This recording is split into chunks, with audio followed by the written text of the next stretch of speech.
Welcome everybody, and thank you so much for joining us tonight for practical tips to accelerate your savings. We are so excited to have you.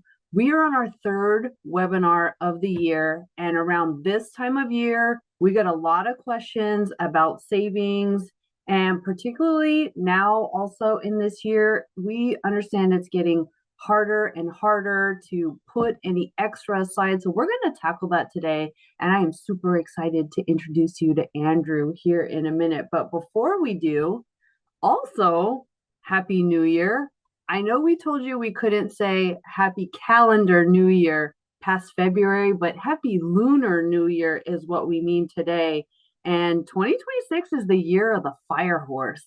And while you might be having challenges with keeping up with your resolutions or finding capacity to save, maybe the Lunar New Year of the fire horse is going to be that thing that helps get us there. I am super into the year of the fire horse. So I'm going to share just a little bit about what the year of the fire horse is supposed to bring. It is supposed to ignite passion. It's supposed to ignite our voice and direction.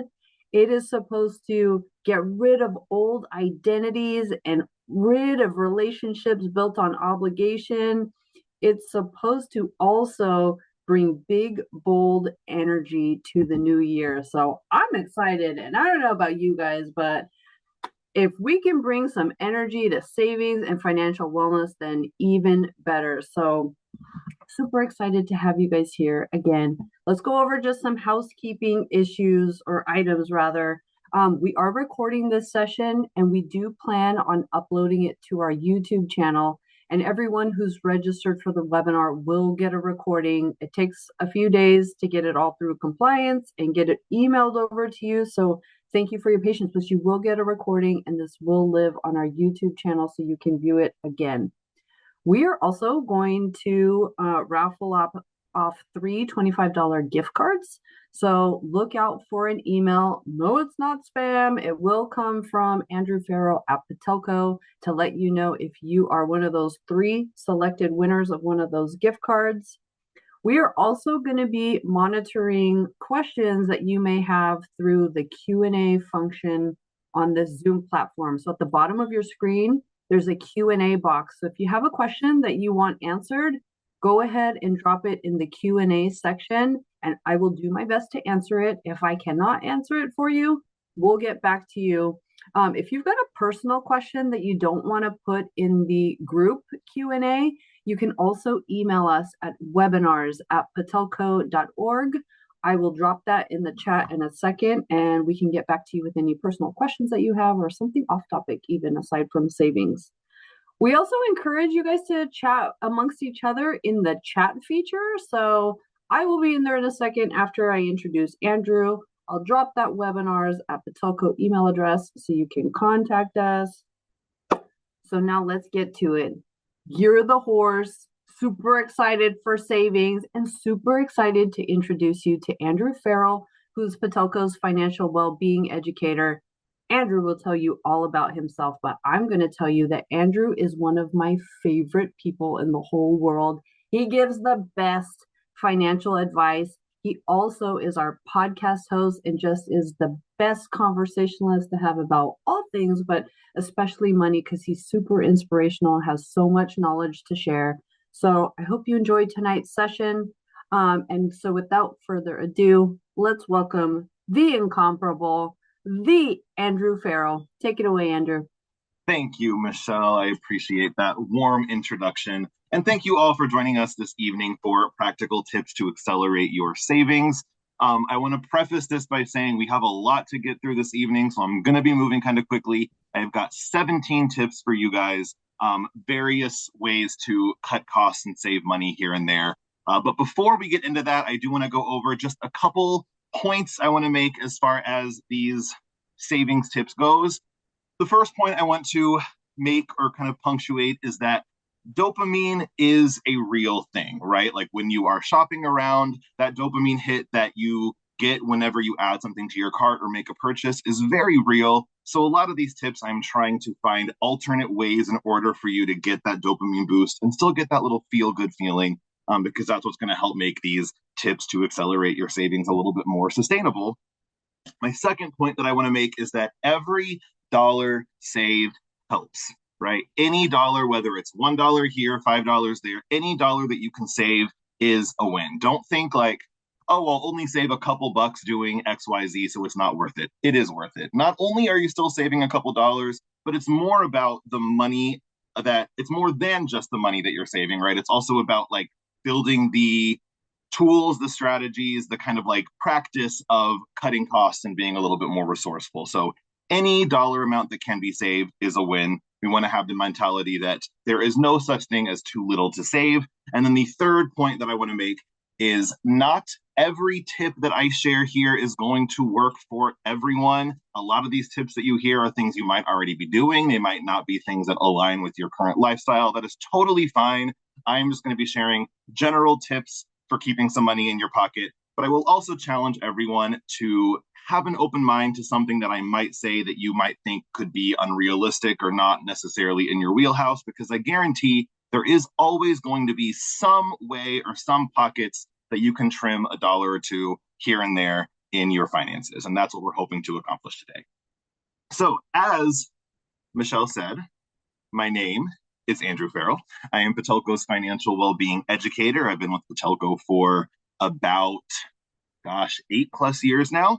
I am also a trivia host on the side. So I host a trivia night every week at a bar in Oakland called Mad Oak. I talk about it on every webinar, but if you're ever in the Oakland area on a Tuesday evening at 7 o'clock, stop by Mad Oak Bar and Yard. You will hear me talk and ask, lots of fun trivia questions. I started at a branch here at Patelco, worked my way through different departments, and now I am here as Patelco's financial well-being educator. It's one of my biggest passions, a passion that I recently discovered actually since being in this department. And I love it. I love talking about finance in ways that can be more lighthearted, more positive, a little bit more fun, something that we all have to deal with in our lives, right? So I try to offer a unique, fun, positive, upbeat approach to what can sometimes be perceived as a not fun or a boring conversation. So, with all that said, like I said, we've got a lot to cover today, so we are just going to dive right in. There are, how I have determined or decided, 4 branches or 4 main areas or categories or ways that you can boost your savings or keep more money in your pocket. First is to stop the leaking. This is like stop the little sneaky expenses that just kind of creep out, trickle out of your budget or out of your monthly cost by just going through and kind of looking at little small ways you can adjust those leaks. The second is to slow impulses. So make sure that your impulse control is kind of managed, that you're not buying money without really thinking twice about it. The third is to maximize your dollar. So look at how you are already spending your money and try to find ways that you can stretch that dollar even further. And then the fourth branch is to build a lower cost life overall.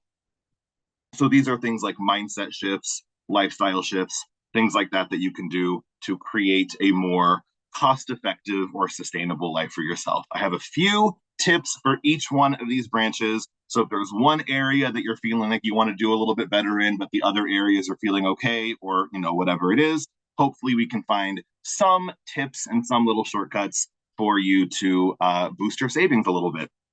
The goal for this evening is just to get everyone thinking a little bit more about how we can all make small adjustments to keep more money in our pocket. I will say, unfortunately, I do not have a magic wand that I can wave and just make more money show up in people's bank accounts and in people's savings accounts. I wish that were the case. If it were all of you, I would wave my magic wand over all of your bank accounts. But that is unfortunately not the reality of the situation. It all does come down ultimately to budgeting, choices, discipline, all that unfun stuff. But we're going to try to find a way to make it a little bit more approachable and manageable and tangible and realistic. So, with all of that said, our first branch, stop the sneaky leaks. This is kind of the one where we want to look through our existing spending habits and find ways that we can stop money dripping out unnecessarily. Find ways that we are maybe, I don't want to say wasting money, but spending money on things that aren't necessarily aligning with our values, and kind of plug those leaks right there. So the first tip I have for this is one of the most boring and repetitive tips that I can give. And I promise I will not spend a lot of time on it because you guys have heard me talk about this till I am blue in the face, but I do think it's worth laying the groundwork for. And that is just get your budget together. I say it all the time. If you're not budgeting, you are losing money. If you're not telling your money where to go, you will end up wondering where it went. Budgets may feel restraining, but it's actually not. There's actually a lot of freedom in having a budget because you have awareness with that as well. Not having a budget is only, I guess, creating the illusion of freedom. And I also say a lot when I'm talking about budgeting that it requires periodic reevaluation. So you might create a budget, but then things change. Things you once included in your budget maybe aren't as relevant or as much of a priority anymore. Maybe your income changes. So if you've not reevaluated your budget in a while, let this be your sign to do so.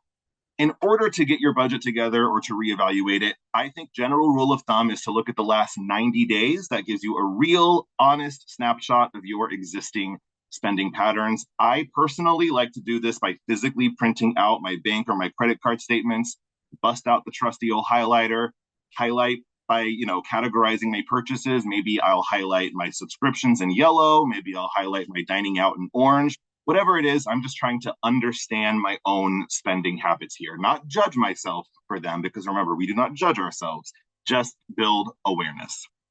Your habits will jump out to you very quickly when you do this. You might notice subscriptions you forgot about, categories you didn't realize you spent as much on as you actually did, expenses that no longer match your priorities. Once you see the patterns, you can start identifying those small, realistic places to trim. We are not trimming joy, we are just trimming the waste. Because again, even $5 or $10 of an adjustment can add up when it is consistent. And by doing this also gives you an accurate idea of what your actual disposable income is, because you're going to see every dollar you earn versus how much you have that's going towards actual needs. So you'll have a better idea of what you have that is left over that you can play around with for things like subscriptions, dining out, stuff like that, instead of just, spending on those things blindly. So that's all I'm going to say here, but I will just punctuate this by saying if you are looking for ways to grow your savings, that money that you want to put towards savings does have to come from somewhere. So a good first step is to just build a full understanding and awareness of where your money is currently going. All right. Tip number 2, trim or negotiate the bills that you have. One of the fastest and easiest ways to stop hemorrhaging money unnecessarily is to simply ask your service providers, phone, internet, subscriptions, whatever, for a better deal. You got to remember that companies spend millions and millions of dollars trying to get customers. They will often give you a discount to keep you. Call the service providers that are maybe a little bit more costly than you want to be spending and threaten to cancel. You don't have to actually cancel, but if you call and say you're going to, that gets the conversation going. I do this all the time, you guys, especially if I'm in an introductory rate, like for the first year, and that ends. I will call and I'll say, hey, the prices are currently too much. My introductory rate ended. I want to go ahead and cancel my service. I will say a good 7 or 8 times out of 10, they will offer you a lower rate right there on the spot. If they don't, then you can say, okay, thank you, and hang up. You can either stick it out if you really like the service. The option is still there to you. You don't have to cancel just because you threatened to do so. Or you can then shop around for a new introductory rate, or maybe like a new service provider that offers more cost-effective services. Also, if you have done the previous step and went through all your expenses, make sure that you actually follow through with canceling any services that you are not utilizing. That will save you money and just simplify your life. There's less things you have to stay on top of that way. One thing a friend of mine does, I have this as a last point here, is she rotates her streaming services. So like 1 month she'll have Netflix, cancel it. Next month HBO, cancel that. Next month Paramount Plus, and just watches things that are on the streaming platform that she has, as opposed to paying for 6 different streaming platforms all at once. Little things like that. It's about kind of looking at your habits, looking at your values, getting creative, and finding ways that you can trim or lower costs for things you're already paying for. All right, tip 3, lower your electricity usage. This will not only be good for your wallet, but it'll also be great for the environment. First and foremost is your thermostat. Heating and cooling are usually the biggest energy costs in your home. It's normally about 50% of your total bill. So lowering your thermostat by 2 degrees from what you normally have it for your heat setting can cut about 6 to 7% off heating costs, and raising the thermostat 2 degrees with cooling can save about 3 to 4% on those cooling costs.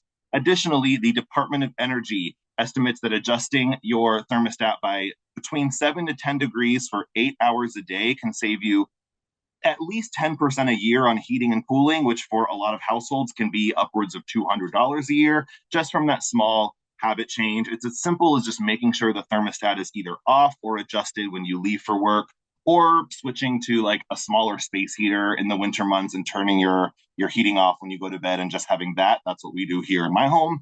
For laundry, that's another one. About 90% of energy in your laundry used in a wash cycle goes towards just heating the water. So switching to cold water on your wash cycle not only saves the average household up to about $150 a year, depending on your frequency, but cold water is also gentler on clothes, which means they will last longer, which also saves more money in the long run.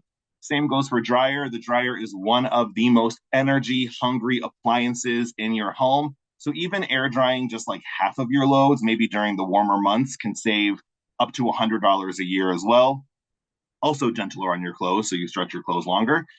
You don't need to air dry outside. I will say for myself, I generally, my laundry habits, I will do 2 loads in the wash. I will then take the like delicate items or the ones that I want to preserve longer, set those aside, do 1 load in the dryer. And then for the next like 12 to 24 hours, I just have clothes draped around random surfaces in my apartment. But it gets the job done. I save money on drying clothes, and I get to keep my clothes in a little bit of good shape as well. That's just me.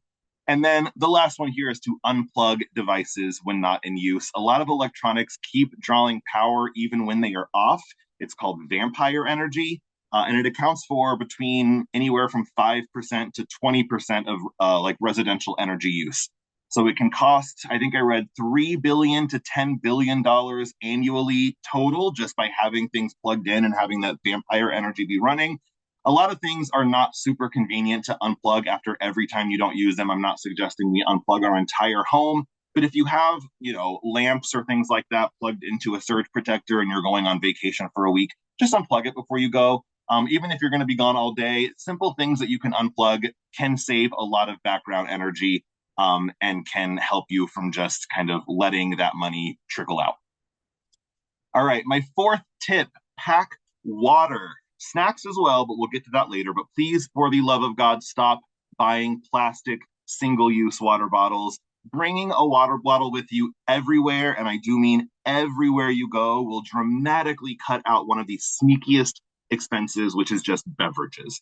There have been so many times where I've been checking out at the store and I grab a Coke at checkout. I take a drink and I realize I didn't actually even want the Coke. I was just thirsty. So now I bring my water bottle with me to the grocery store to cut that out. It also comes with me to the movies. I also pack my own snacks at the movies too. It comes with me if I'm just walking down the street to go to the post office to drop something off. It comes with me everywhere. The US bottled water market generated over $112 billion in revenue in 2024. And according to those same statistics, the average American goes through 353 bottles of water per year. If anyone who is watching has watched the show Rotten on Netflix and their special on bottled water, you will know what I'm talking about. If you haven't, I highly suggest you do so. You will never buy another bottle of water again. That all applies for food as well. So many times I've been out running errands. I get a little hungry, a little peckish, so I stop at the drive-through and order something off the dollar menu, thinking it's only $5 or $6, no big deal. But again, there's no such thing as too small to save. That total may only be a couple dollars, but it adds up for sure. So now I just always carry snacks with me in my backpack. I keep a couple bags of Cheez-Its in my little center console, along with like a Nature Valley bar, just to prevent those purchases from creeping in. If I'm running errands and I just feel a little peckish, I have a snack there. You also want to look at what your default choices are and find out how to make those cheaper. So, for example, if your default is stopping at Starbucks and getting coffee in the morning, how can you make that expense cheaper or more cost effective? So maybe you can go somewhere that charges a little bit less than Starbucks. Maybe you can make your coffee at home. You can romanticize the heck out of your coffee experience at home. You can get the nice fancy beans. You can get like a cool fancy pour over. Have fun with it. I guarantee you, you can buy top of the line stuff at home. It'll still be cheaper and less wasteful in the long run than buying coffee every day. And additionally, I used Cheez Its earlier as an example. I do not eat Cheez Its at home. I love Cheez Its, but for me personally, I save those for my out and about snack. I buy a big box of them at Costco of the single use bags, and those are my like travel snacks. That way, it still kind of stays a little special for me. Like I get a little boost of dopamine because it's not something that I can just have whenever I want at home. If you love Oreos, for example, which I do, and I talk about at length on these webinars, buy some Oreos and only keep them like in your office drawer, for example. That's your office snack, not your at home snack. That way, again, it still kind of feels special when you get to eat them at work, still gives you that little dopamine boost that you might ordinarily get from spending $20 for takeout or like $40 for DoorDash or Uber Eats or whatever. All right. And then my final tip for this category here is to just tweak your food orders, make small adjustments whenever you are dining out to save a little bit money on that. First and foremost, do away with sodas. This is very easy for me. I grew up in a household that was not a soda ordering or a drink ordering thing. When we went out to get dinner, it was, you order your entree, you get a cup of water, and that's that. But cutting out sodas can save you $3, $4 a meal every time you go out to eat. Sizing down your orders. I actually had a person who was on our first webinar this year who brought this idea up. She said that she goes to Starbucks every morning, used to get a venti. She now just sizes down to a tall or a small. Still gets to go and still gets to have that Starbucks experience, just finds a little bit of a more cost effective way to do it. Skipping the upcharges. So this is really big for like a Chipotle. That's why I have a picture of guacamole here. If you go to Chipotle and you get a burrito bowl, it's I don't know, like $12 or $13 now. It used to be 5 back when I was, in college, but that's not the case anymore, unfortunately. Adding chips and guac can bring that total up to $20. If you have chips and guac at home, there you go. The treat should be the burrito itself. You don't need all the extra add-ons. You're already enjoying treating yourself, to Chipotle or wherever you go. I'll also say combo meals at like fast food restaurants also are not always the most cost effective. If you don't want fries or you don't want a drink and you just need a little something to hold you over, those like number 6, number 2 things generally are about the same cost as they would be if you just bought the items in there a la carte. So do not be fooled by those like combo deal specials or things like that because a lot of times it's not really any more cost effective. And the last one I have is kind of my like unhinged tip in this category, and that is to order off the kids menu sometimes. Look, I'm not saying you have to do this all the time, but also I will say in the United States in particular, our portion sizes are insane. And a lot of times, if we're running errands and just need to grab a quick bite for lunch, we don't need all that food. One great example of this, I wish we had these out here, but we do in the Midwest where I'm from, is Culver's, the restaurant Culver's. There is a kids menu meal there that is a little over $7, and you get a burger, fries, a drink, and a scoop of custard. I will also say this. I was in Tahoe a couple years ago with some friends. There were 2 friends. One wanted the mac and cheese. The other also wanted mac and cheese, but wasn't very hungry. She asked the waitress, what is the size difference between the adult portion and the kid size portion? Because I don't really want all that food. And it was like a, I don't know, $8 or $9 cost difference. And the waitress looked at her and said, honestly, it's the exact same thing. We put it on a smaller plate, but it's the same. It comes from the same thing. It's the same portion size. They just charge less for it being a kid size. And another person who was at our table was like, who's had worked in restaurants in the past, said the same thing. Yeah, we do that a lot. It's a lot of times half the cost for a kid size, but the portion size is pretty comparable. As someone who is a 6'3", 250-pound man, I will say I have ordered off the kids menu and been satisfied before. You can save a lot of money just by making that small adjustment there. All right. My next branch here, stall the impulse engine. So this is where we try to focus on impulse control and slowing down our purchases. This is all about creating speed bumps or roadblocks for ourselves to give ourselves time before we swipe. Remember, time equals clarity. Also, as I mentioned at the beginning of this, the human brain is always going to chase that dopamine hit, which is given to us through impulse spending. So we're going to talk a little bit here about how we can still get that while also slowing down our impulses. So the first thing I have is to set challenges for yourself. This works especially well for me personally because I am clinically competitive. On the one hand, I'm just in competition with everyone all the time in my own brain. Like if I'm out walking in the park and there's someone in my vicinity walking in the same direction as me, all right, I got to make it to that tree before they do. They have no idea we're racing, but I always win. It's constant with me and my competitive streak, and it also shows up in me being competitive with myself. So there's a few challenges that you can do with yourself that are just kind of like temporary singular challenges to help quickly accelerate your savings. First, I've talked about it a bunch, a no spend month. This can also be a no spend day of the week. It can be a no spend week. It's just you set yourself a period of time where you say, I'm only going to spend on the essentials during this time period and nothing else. You want to make sure you're picking a month or a week that is good for you. Don't pick a month where you have a lot of birthdays or a wedding. I've done March last year. I'm going to do it again. So in about 3 days, I'll be starting another no spend month. But the last time I did this, I saved a couple $1,000s just by not eating out, not, canceling some streaming services, holding some things, and only spending my money on a bare bones budget. It's just like a marathon where you set that challenge for yourself to accelerate your savings quickly.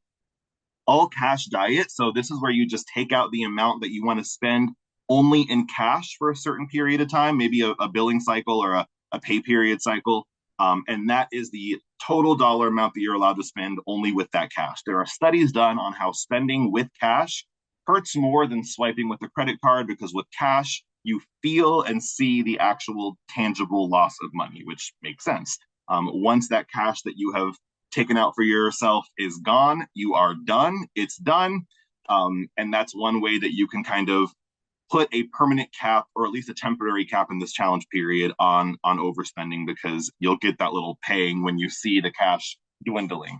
The pantry and freezer challenge, this is basically just, okay, for this week, we're only going to make our dinners and things based off stuff we already have in our pantry and out of our freezer. Kind of causes you to get a little bit creative as well, which is always fun. And then also make sure you're rewarding yourself. So set these rewards for when you hit goals. So let's say, okay, you say, I'm going to challenge myself to get to $500 in my savings account. Once I get there, I can take $50 out and treat myself to a pedicure. Once I get to $1,000, I can take $100 out and treat myself to a massage or whatever it is that you like to do, so on and so forth. Gamifying things like that and setting those tangible goals or those finish lines that you have to meet with a reward at the end psychologically is proven to help with that dopamine boost, which helps you build momentum. All right, my next tip is to set boundaries around shopping. These are hard and fast rules you set for yourself, not suggestions, just concrete boundaries around spending. So when you say a firm no with no wiggle room, it's a lot easier to stick with because you're not giving yourself an inch to possibly take a mile, right? Now, you do want to make these boundaries realistic because again, the idea is that if you don't break these rules, they'll be easier to follow. You don't want to allow yourself to make rules that are going to be super, super hard to stick with because once you do break them, it's down a slippery slope again. So make these boundaries realistic, but still firm so that, you can help keep yourself on track. A couple of boundaries here. The 30-day rule is one that I have been doing for years and years now. Basically, if I see something when I'm browsing online or whatever, I just make myself wait 30 days before I actually buy it. I put it in my cart. Maybe I'll take a picture of it, whatever it is. But I do not buy anything without giving myself 30 days to wait and, really think about the purchase. You can also I have a friend who has a spend day. So Fridays of every week is when she sits and goes through her Amazon cart and says, okay, throughout the week, I will add things to my cart, never, ever, ever hit the buy it now option on Amazon. That is just trying to cater to people's impulsive needs to spend, adds things to her cart. And then one designated day of the week is the day that she goes through and seeing everything all tallied up and added up right there makes it a lot easier to say like, okay, no to this, yes to this, save later for this, as opposed to just saying yes to everything as it comes. Make sure you schedule your shopping. This eliminates boredom shopping. If you just say like, okay, I will go shopping for a little bit on this day of this week, and you only stick to that time. You do not go and shop outside of the times that you've scheduled for yourself. That can also help eliminate opportunities for spending to come. And there's also something called the one in and one out rule. I've also heard the rule of tens for this, which basically means like, if there's any one item that you find yourself overspending in, if you buy a new one, something else has to go. Maybe you're someone who buys a lot of mugs, for example. You can say, okay, if I want to buy this new mug, that's fine, but when I get home, one of them has to leave. It again just puts a roadblock in or something to like slow you down. The rule of tens is what my mom does for this. I use mugs because that's her thing. She has now implemented the rule of tens, which is I cannot have more than 10 mugs. If I want to get another one, then another one has to go. And then instead of just blindly saying yes to every mug that crosses her path, now she's forced herself to kind of think about it a little bit more. And then my last rule for curbing the impulse is to actually save the money that you quote unquote save. By this, I mean when you do these things to curb your impulse spending or to cut costs or whatever, that money that you save from doing that stuff should actually go into your savings account. So if you ever go to grocery outlet, for example, or any store that sells overstock stuff like that, I use this grocery outlet example all the time. But on the bottom of the receipt, it'll always say you save X dollar amount. Well, if you then just go to, the restaurant and spend that on stuff you didn't actually need, you didn't actually save that money. Whenever you get a receipt or use a coupon or whatever that shows your savings, actually transfer that dollar amount into your savings account or transfer half of it into savings account, whatever, you feel comfortable doing. And again, remember that any small amount helps. So make sure that even if you're saving $2 for things like that, that you're actually doing it. I promise you guys, it will add up and it will get you in a savings mindset, which is what we're trying to create here. That also goes with like found or recovered funds, which in this case is like if you cancel a subscription, that $15 that you could have spent, save that instead. A huge one here, at least it was for me, is when I had a car note. Once I paid that off, that was a huge monthly expense that was now freed up in my budget. So I was paying $300 a month for my car loan back when I had it. When I paid that off, I increased my emergency savings by $100 a month. I increased the amount that I was putting aside for vehicle repairs or vehicle maintenance by $100 a month. And the other $100 a month I kept as more fun money as like my reward for paying that car off, which again helped me to continue the positive reinforcement. So any money that you find or recover when you are finding these ways to tweak your savings, make sure you actually are saving that. And then save your impulses. So tell me if anyone has fallen victim to this train of thought that I'm about to lay out for you, or if it's just me. I see something I want on Amazon that costs $100. I say to myself, nah, let me be good. Let me save my money. Let me not buy it. I then say to myself, wow, I just saved $100. Now I can feel less guilty about going out and spending $100 at a restaurant tonight. It's basically free because of that $100 that I didn't spend on this Amazon purchase. Go me! I hate to break it to you if you've had that train of thought, but that is very sadly not how that works. So instead, next time you do talk yourself out of buying a $100 purchase, which, that's awesome if you do that, maybe just immediately put that in your savings account or put half of it in your savings account or 20%. Again, whatever amount you feel comfortable setting aside into savings, doing that and seeing the extra little padding in your savings grow by just setting aside your impulses will also give you those dopamine boosts. And the last thing I have here is what's called the 52-week savings challenge. This is another challenge you can do. It's great for those of us who want to start saving but feel overwhelmed by it or feel like it's too much of a daunting task because you get to start so small and then gradually grow with time. So the way the 52-week savings challenge is, week 1, you save $1. Week 2, you save $2.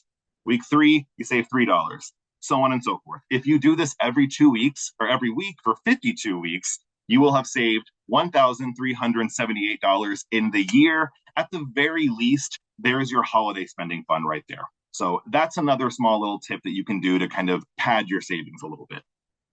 All right, our third branch, maximize your dollar. These are things you can do without changing any existing spending habits that you have, just things that can make your dollar go further based on your existing shopping patterns and ways that you can get a little bit more of a kickback or a stretch in your dollar. So the first, I have 2 Patelco products that we can talk about here. I've talked about these before, so I'm not going to spend a ton of time on them. Roundup and Cashback Plus, we have 2 QR codes if you want to learn a little bit more about those.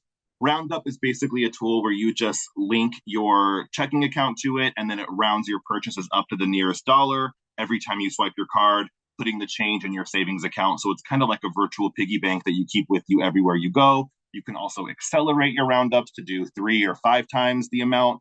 So it's a great way to save without thinking about it. And then Cashback Plus is a kind of a cashback platform that we have built into our mobile app. Basically, you can buy gift cards for grocery stores or convenience stores. There's Amazon, there's Target, there's IHOP, wherever places you already shop. Buy a gift card for yourself for that and get a percentage of cash back that you can then redeem into your Patelco checking account at no extra additional cost. So 2 ways we have built right into Patelco that you can maximize your dollar right there. Clipping coupons. This is also not a super exciting one, but just utilize coupons or store apps. You can clip coupons in like paper ads the good old fashioned way, but there are so many digital coupons out there that can save you a ton of money as well. Statistics show that it's 71% of digital coupon users save at least $10 a month, 36% save at least $25 a month. Grocery coupons offer about $396 average in annual savings, and 40% of all online purchases can be matched somewhere with a coupon. So there's tons of ways to uncover extra dollars just by doing a few clicks before you shop. Some stores that have great digital apps or shopping apps, if you already shop at these stores, first is Safeway. I do not go to Safeway a lot, but every time I do, I always pull up the app and just clip anything I might possibly want at the store.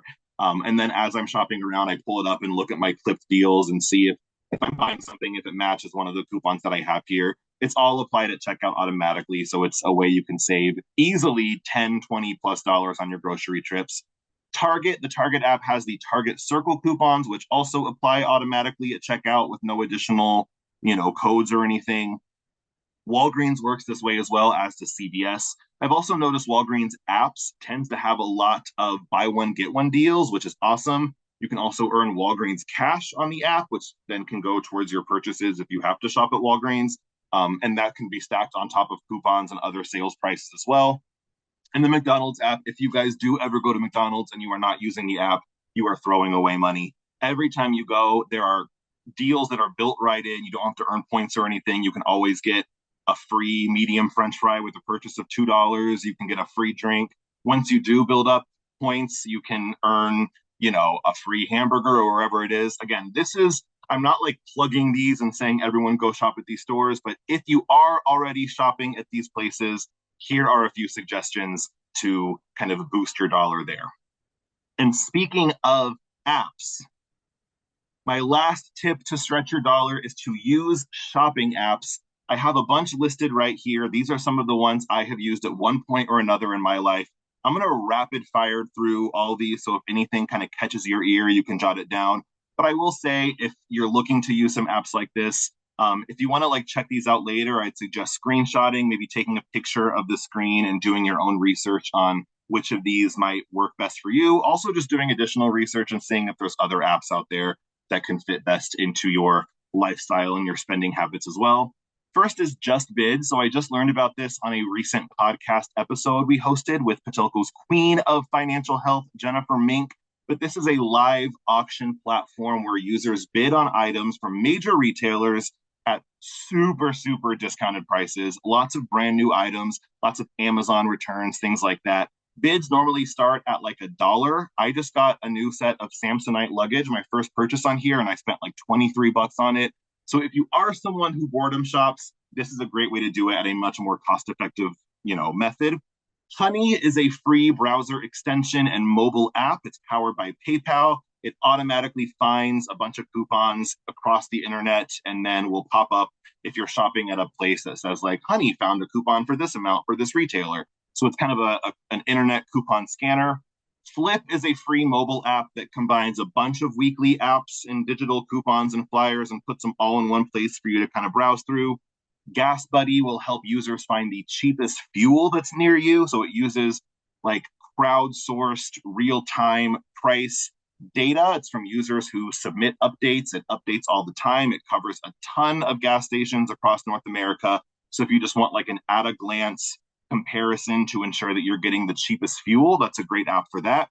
Skyscanner and Hopper are both travel apps that I have used. Skyscanner works as a like travel meta search engine to compare costs. Hopper uses both AI as well as historical data on like previous costs for travel to predict like future prices for flights, hotels, car rentals, tells you the cheapest time to book. And it usually has, I think, 95% accuracy, which is great. Groupon, my personal favorite whenever I am planning a date night or a friend outing or just some activity I want to do. I always, always, always check Groupon. They have everything on there. They have massages, they have guided tours, they have museum entries, all kinds of stuff is on there. For my partner's birthday last year, I got a bridge to bridge dinner cruise. So you started at the Bay Bridge, the big ferry boat took you under the Golden Gate Bridge, swooped around, went around Alcatraz, and then came back. It was like a 3.5 hour thing.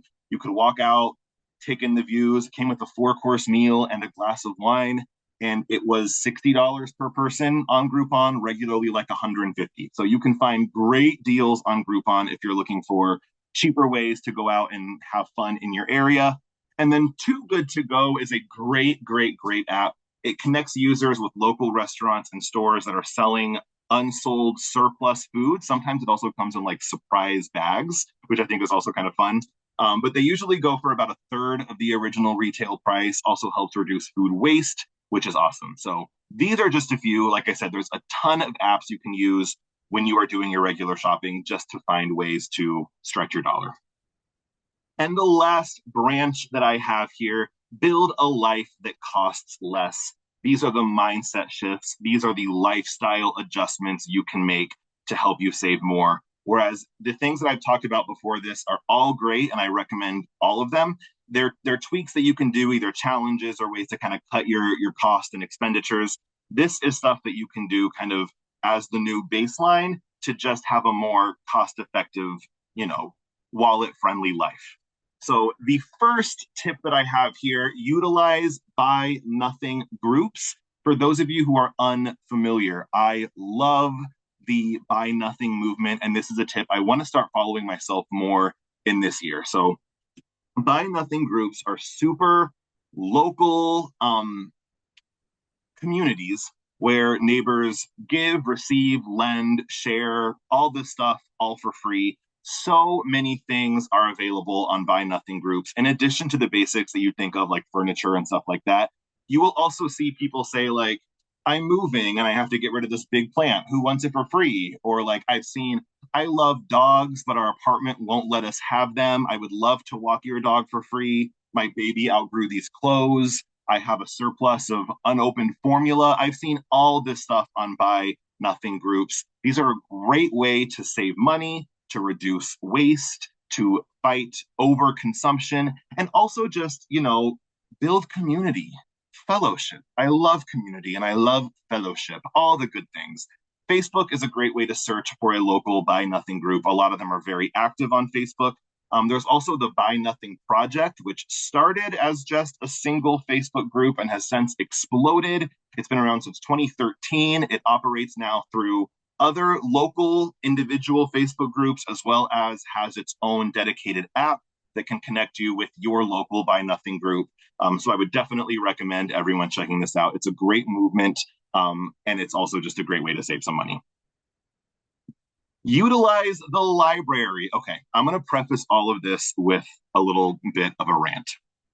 You guys, we've talked about it already, but we are living in subscription hell. The prices of streaming keeps going up. And when you think about it, the worst part for me anyways about streaming isn't even the price. It's more of the principle of the fact that we are not actually owning anything. We are paying to just have access to a library of stuff that we're not watching most of to begin with. Back in the days of CDs, DVDs, vinyl records, you owned the media or the content that you were paying for. Nowadays, even if you do buy something digitally, you still don't actually own it. I have paid my hard-earned money to buy a digital copy of a movie title on Amazon. Amazon has lost the rights to show that movie title. I no longer have access to the movie, nor do I get my money back. I think we're so used to being such a subscription-based society and actually owning nothing. And when you think about it, the Netflix accounts, the Paramount Plus, whatever, there's thousands of titles. how many of those are you actually watching? Is it worth the price to pay for all of these streaming services? I would venture to say probably not. Recently, however, I have rediscovered the magic of the library. And let me tell you, if you are not going to the library, let me put you on. First of all, it's free. Library card, free. Libraries themselves sometimes are really beautifully designed architectural places to just be in. I don't know if anyone's gone to the library in Berkeley, but it's beautiful. There are so many nice, cool libraries out there. Not only are there books at the library you can check out, but there's audiobooks, there's DVDs, there's CDs, there's magazines, all of it, again, for free. Libraries also offer free workshops, free classes, more opportunities for what we talked about earlier, community, fellowship. We love all that stuff. I have seen libraries where you can check out equipment. I've seen libraries that will offer sewing machines, projectors, musical instruments that you can check out, archive things. I don't know if that's across the board with all libraries. In fact, I know it's not, but they do exist. There's so much you can get out of your local library just by using your library card, in addition to just books. And that's not even to mention books, which, if I'm being honest, we could all, and I'm fully lumping myself in this as well, probably afford to be reading a little a little bit more. Some more apps I want to talk about. Libby and Hoopla are some apps you can use. They're both free digital apps that allow library card holders to borrow digital media like ebooks, audiobooks, e-magazines directly to their smartphones or their computers. And lastly, this is not library specific, but I have become a big fan of secondhand stores. We talk about secondhand stores a lot when it comes to clothes, which I do think that's a great way to shop for clothes. And I also think, there are so many things you can get at secondhand stores beyond that. We forget about that you can buy like pots and pans at secondhand stores. You can buy physical media at secondhand stores. I watch a ton of movies. It is just my thing. I'm a movie buff. I love watching movies. I am starting to, in the process of rebuilding my DVD collection because, for one, I actually do want to own my media. I like to watch the bonus features and the DVD commentary of the director and all that good stuff. And I can usually buy a secondhand DVD for $3 or $4 and have it forever with all those extra bonus features. Or I can buy a digital movie for $15+ and not even be guaranteed to have it for life. You know what I'm saying? Plus, when you buy secondhand, again, you are not continuing to support overconsumption. If you are, again, a boredom shopper, I always recommend replacing your boredom shopping with secondhand store shopping as opposed to going to a Target or browsing on Amazon. There are just, boredom shopping. I get it. I understand that people like to do it. I understand that it gives the dopamine hit. Believe me, from my own personal experience, understand this very well. But if you do want to shop for fun like that, I think there are just more cost effective fighting over consumption-y ways to do it, such as libraries, secondhand stores, things like that. All right, my next tip, DIY. So DIYing is a fantastic way both to save money and just become a more capable, well-rounded individual. 62% of Americans have reported they attempt to DIY to save money, and on average, DIY saves people on average 50 to 80% across all projects. Now, I think oh shoot, I went too far. Sorry, guys, spoiler alerts. I think when people think about DIY, a lot of times they think home repairs, and home renovations are a huge DIY thing these days, but you can honestly DIY anything. I have been baking bread lately. I've been on my sourdough starting bread baking. Oh, that's a tongue twister. Kind of kick these days. It's been an emotional journey, lots of highs, lots of lows, but it's been fun for me, and I have not had to spend money on bread in the last 3 months. When I got my first car, my dad taught me how to change my own oil. I've been changing my own oil since 2007. I will not pay for an oil change because the markups on that are wild. One thing I want to learn next is how to alter or repair my own clothes, because I think that can save a lot of money overall as well.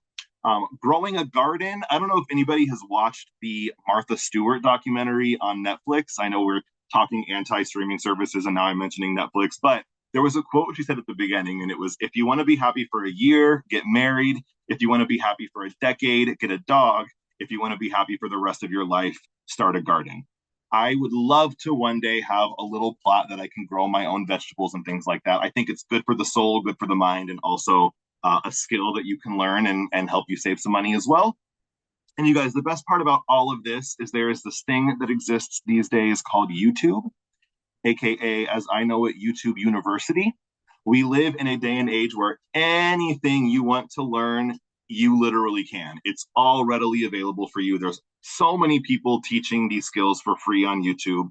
So anything that you might want to save some money on, car repairs, growing your own food, baking your own stuff, whatever, take the dive, see what you can do, see what you can come up with, save some money, and also, expand your scope as a result. All right. Tip 15, be fun and creative at home. This is one of my specialties. I love just hanging out at my own house and doing fun stuff. Try a DIY entertainment night.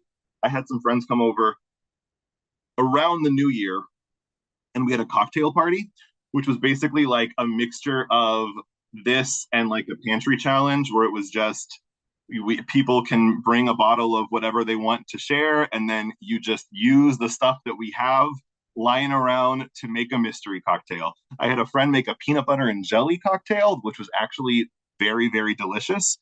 It was fun. We had a great time. Some were better than others, but it was still the memory and the thought that counts. If you have kids or a family, board game nights are always, I grew up doing board game nights with my parents. Bonding, cheap, fun, some of the best memories that I have. Movie nights are always a great time. Potlucks, do not be afraid to have a little party yourself at home. Get fun, get creative with it. Google fun things that you can do in your own house. There are so many ways that you can have a good time with or without kids for $0. I will also say practicing free solo self care when you're home by yourself can just help your mental state as well. We live in a society that really commodifies, I think, the idea of self care. So it's like you got to buy this skincare, this journal, pay for this app, whatever it is. Solo self care is really just a fancy pants word, I think, for like a chill, cheap hobby. So I don't know if you guys remember when coloring books were all the rage, but nowadays you can print free coloring pages off Etsy or Pinterest all the time. For me, baking bread and just baking in general has been a fun form of self care lately. All it costs usually is like some flour. Even just like having a night into myself where I dedicate time to be away from my phone, I make a nice meal for myself, and I, watch a comfort movie. That is solo self care, fuels my soul, and costs no money. So lots of fun ways you can have a good time, a fulfilling, nourishing time at home without spending a dime. All right, two more tips left. You guys might have seen this one when I accidentally put through the forward ones. And I do apologize in advance for this one. I hate that I'm saying it. I almost didn't even include it. It's so cringe and so annoying, you guys. But it is worth mentioning. Exercise works. I'm sorry. I know it's annoying to say, but it does. And like I said, I almost didn't even include this. But when I was reading the studies and the research about the correlation between exercise and financial health, and how there is, in fact, a huge correlation there, I felt like it just couldn't be ignored. Exercise can be as simple as just walking, going outside, moving around a little bit. We don't have to join CrossFit gyms and have our Olympic dreams be up in the air. We just need to exercise a little bit more, mindfully walk on your lunch break, something like that. It can make a world of difference. So on the one hand, this is another form of self-care. Exercising releases endorphins. It creates dopamine hits, so you will be less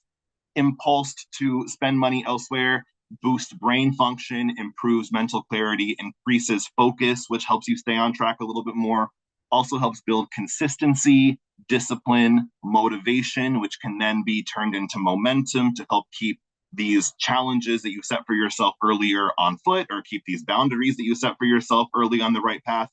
And it makes you a healthier person overall, which can save you money.